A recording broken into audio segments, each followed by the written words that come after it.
Le lundi 5 décembre dernier, le maire, Dominique Cap, a remis à titre posthume la médaille de la ville à Jan Fanch-Kervella.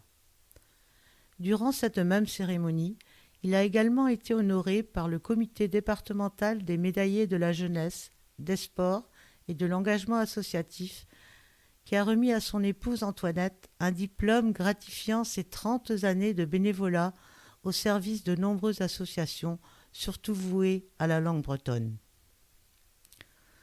Le 30 juin 2020, à 66 ans, Jan Fanch-Kervella est mort accidentellement et c'est toute la langue bretonne qui perd le sourire.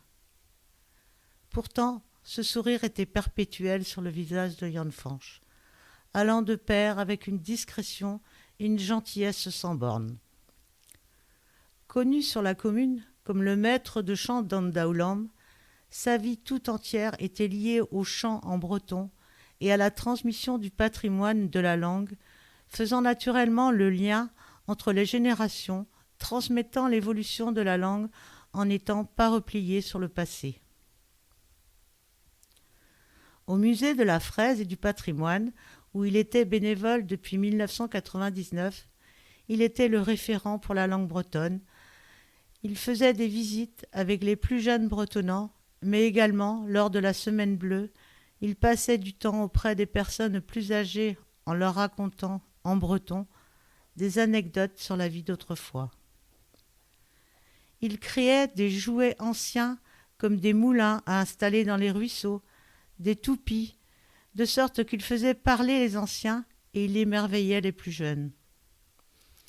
Il pouvait être le lien entre les personnes âgées et leur mémoire. Il participait à des visites pour les résidents d'établissements spécialisés dans la maladie d'Alzheimer et acceptait de se rendre dans ces établissements pour présenter le musée hors les murs. En résumé, Jean-François était un des piliers du musée. Il était leur référent bricolage, meubles et objets anciens, collectage de témoignages en français et en breton. Des passages à la maison de retraite pour faire chanter les anciens, c'était lui. La mise en place d'un trocante, un tour de chant entre groupes locaux, c'était encore lui.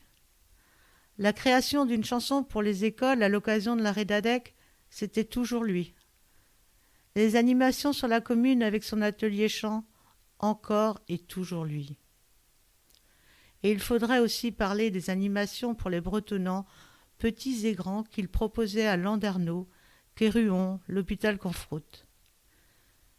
Un homme qui savait puiser toute l'essence de la langue dans ses chants, qui connaissait le parler plougastel comme nul autre et qui n'aura eu de cesse de dénicher au fond d'un tiroir, dans un vieux grenier, ou recueillir auprès d'une personne âgée des notes et des paroles d'un passé un peu oublié. Chanteur dans le groupe des Cornériennes Langazelle, il animait les Fesnozes avec ce groupe d'amis très investis dans la langue bretonne. Jan Fanch était un homme bon. Sa générosité, son respect des autres, sa fidélité, sa disponibilité étaient constants. Son énergie, son dynamisme, sa créativité, sa bonne humeur, son humour ne sont pas des mots vains. C'était un militant discret et efficace. Il a apporté sa pierre à la vie culturelle bretonne de Plougastel. Ses recherches, ses compositions élargissent et enrichissent le répertoire traditionnel.